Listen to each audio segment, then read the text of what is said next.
Nesse vídeo vamos bater um papo sobre o que acontece no invisível, dentro de nossa casa, na nossa vizinhança, mas não o invisível material, né? O oxigênio, o hidrogênio que está aqui no ar é invisível também, mas vamos falar do invisível, das dimensões espirituais e que está acontecendo o tempo todo em nossa volta, dentro do nosso lar. Um seguidor do canal, chamado Marcos, relatou alguns fenômenos que aconteceu com ele. Não vou citar os fenômenos em respeito a ele, é claro, mas vou falar dos fenômenos que podem acontecer nesse invisível. E vamos falar também um pouco sobre o Evangelho no Lar, que é um estudo do Evangelho de Jesus, uma prática do movimento espírita, muito importante para o nosso ambiente familiar e do lar. Primeiramente, nós já sabemos, até cientificamente, que tudo é energia. Até uma pedra que você pega na mão é energia condensada. Ali tem átomos formando moléculas atraídas uma para a outra para dar aquela densidade da pedra. A mesma coisa o oxigênio que está aqui no ar, né? Através dos átomos de diversos gases, também é energia. Tudo é energia. Nosso corpo é matéria, energia condensada. E o espírito é essencialmente energia. E toda energia tem sua vibração. E as vibrações remetem à ressonância, à sintonia, à atração e repulsão. E é isso que prevalece no ambiente. Os espíritos desencarnados, né, que a gente fala os espíritos são pessoas, espírito é gente, como nós, só está numa circunstância diferente. Nós estamos encarnados, estamos ligados energeticamente a um corpo físico. E os desencarnados estão ligados energeticamente a um corpo que podemos chamar de semimaterial, que na doutrina espírita damos o nome de perispírito. O apóstolo Paulo, considerado o maior divulgador do Evangelho de Jesus, depois que se converteu, já falou do corpo espiritual, que existe um corpo espiritual. Então, dentro do nosso lar e em todos os ambientes, tem sempre os irmãos desencarnados, por diversos motivos.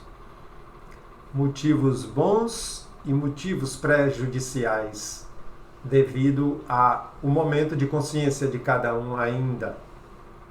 Eles podem estar em nossa volta por atração a vícios, vícios químicos, vícios morais, por vingança, por ódio, por apego. Falei um bocado de coisa negativa, vamos para a positiva. Por amor, por vontade de ajudar, de intuir, de fazer progredir, né? De estar tomando conta de nós, de estar com saudade de nós e vir fazer uma visita. Essas duas circunstâncias, as boas e as prejudiciais, vão depender muito do momento moral, do momento de consciência, do momento de desapego de cada um.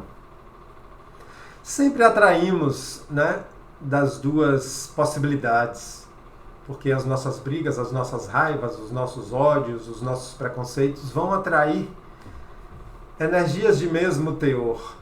A nossa bondade, a nossa caridade, o nosso amor, o nosso momento de sublimidade, de empatia, vão atrair energias boas. Então sempre tem esse movimento.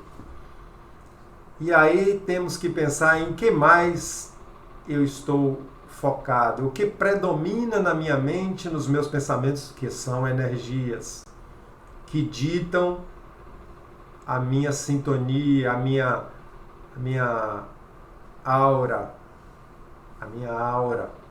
que é a energia que está em volta de mim, emanada pelo meu perispírito, aquele corpo que eu falei. o corpo semimaterial que levamos depois da morte do corpo físico. Então, esses irmãos estão sempre em volta de nós e circulam dentro de nossa casa. Não se assustem, são pessoas. E geralmente pessoas do mesmo nível que nós. Não vem nenhum monstro, nenhum terror para aterrorizar a minha casa. E eles só têm acesso a nós só através dos nossos processos emocionais, sentimentais, é que eles têm acesso a nós. Acesso no sentido de intuir, de influenciar e muitas vezes até de dominar, no que chamamos de subjugação, que é um processo de obsessão mais grave.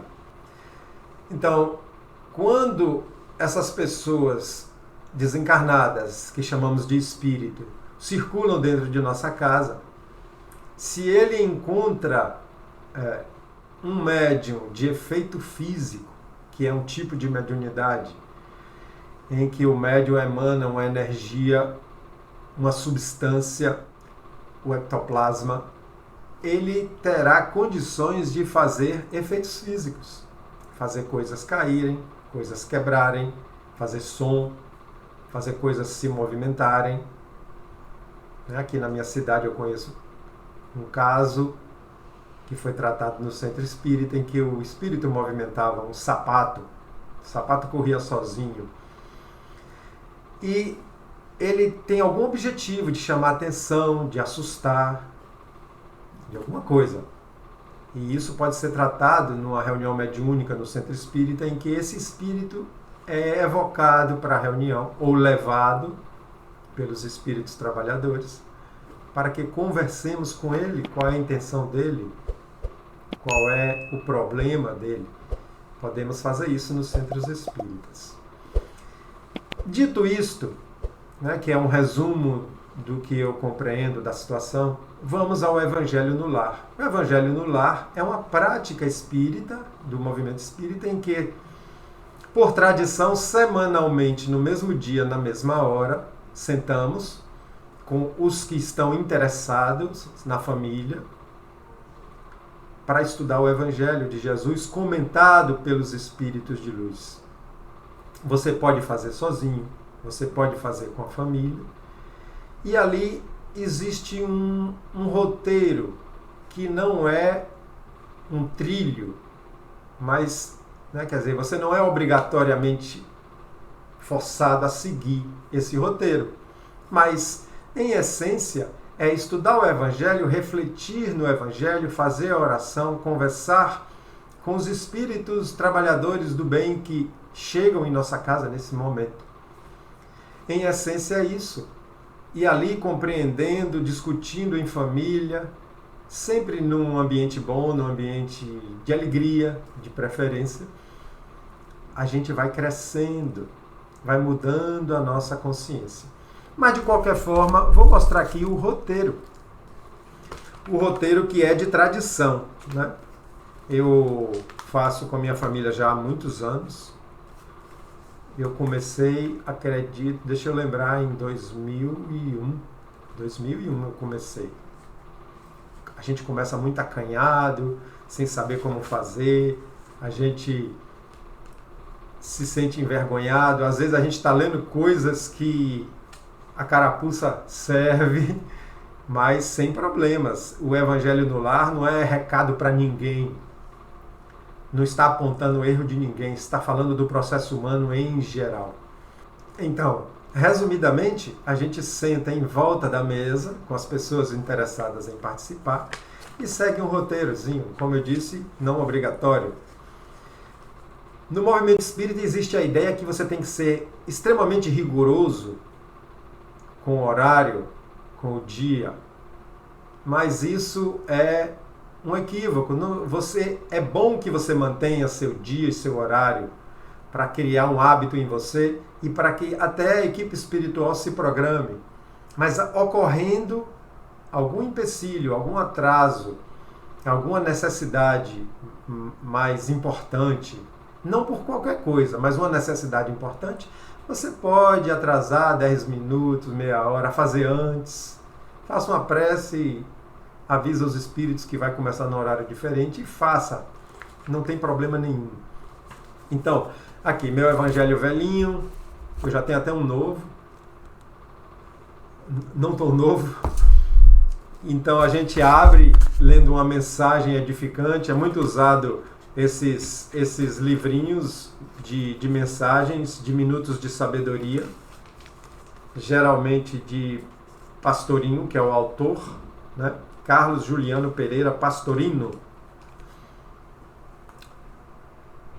A gente usa esse livrinho, lê uma mensagem edificante, faz uma oração de abertura. Existem esses roteiros aí, se você for no Google, você acha, eu vou até deixar aqui, vou botar aqui na imagem do vídeo. A gente lê uma mensagem, faz uma prece, que já tem até um aqui, mas você pode fazer de cabeça a sua prece, agradecendo, pedindo ajuda dos espíritos. E aí abre o evangelho e lê aquele tema que caiu.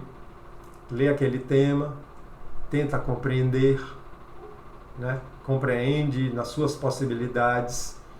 Se quiser, encerra e na semana que vem abre outro, ou marca para continuar a leitura. Depois faz as vibrações, e é nesse momento em que eu peço aos espíritos para fluidificar a água sobre a mesa. A gente bota um copo d'água para cada um. Tem gente que bota um jarro para todo mundo. Eu prefiro botar separadamente porque a necessidade de fluidificação pode ser diferente. E pede para fluidificar a água, eu peço para orientar os irmãos que circulam dentro da minha casa e na vizinhança, sem motivo importante, sem motivo positivo. Eu peço sempre. E peço que faça uma limpeza energética da casa, porque a nossa casa, a egrégora da casa fica impregnada das energias, às vezes energias ruins. O que eles dão o nome de miasmas energéticos. Criaram esse nome para significar os pontos de energias que ficam impregnados em nossa casa. Eu peço para fazer a limpeza dessa energia, fluidificação da água e orientação dos irmãos desencarnados. Eu sempre peço nesse momento das vibrações. E você pode pedir também por alguém que está necessitado, que está doente, que está depressivo. Você pode chamar o santo que você gosta, pode chamar Dr. Bezerra de Menezes, pode não dar nome a ninguém, apenas pedir aos espíritos, pode pedir a Jesus, a Nossa Senhora, conforme a sua fé, conforme a sua vontade, sempre será atendido. Pode pedir aos pretos velhos, aos orixás, conforme a sua sintonia mental. Todos são espíritos. E todos que estão ali para lhe ajudar são espíritos já com um grau de momento evolutivo, de amor já desenvolvido. Todos esses que eu citei. Feito isso, fazemos um encerramento, né? Agradecendo a presença dos espíritos e também agradecendo a Jesus Cristo e encerrando. A gente encerra aqui com o Pai Nosso, mas nada disso é uma obrigação engessada, tá bom? E eu quero deixar claro aqui que isso não é uma prática religiosa. Isso é uma prática espiritual importantíssima e de grande efeito, de grande consequência positiva em nossa vida. Nesse momento em que posicionamos nosso pensamento no Evangelho e nessa reunião, uma equipe espiritual de pessoas desencarnadas já iluminadas chegam em nossa casa, dão assistência, facilitam, ajudam, curam, estão ali no invisível trabalhando. Eles não vão tirar à força nenhum espírito que esteja perturbando a sua casa. Poderão tentar fazer um convencimento, poderão tentar ajudar de outra forma, principalmente na nossa própria postura espiritual, que é o melhor remédio. A nossa postura moral, a nossa postura de respeito e amor ao próximo. É um assunto extremamente importante. Se você quiser deixar perguntas ou acrescentar qualquer coisa aí, fique à vontade. Se você ainda não faz, comece. Comece do jeito que puder, com o roteiro na mão. Eu tenho aí no canal alguns evangelhos gravados por causa do isolamento da pandemia. Eu faço com minhas irmãs através do canal, que eu leio os trechos e comento. Tem alguns aí já, vou continuar fazendo. Você pode usá-los no início, se não quiser ler e interpretar. Eu já faço uma interpretação minha, vou ao dicionário e já é uma ajuda. Tá bom? Jesus abençoe nossos lares, nossas famílias. Até o próximo.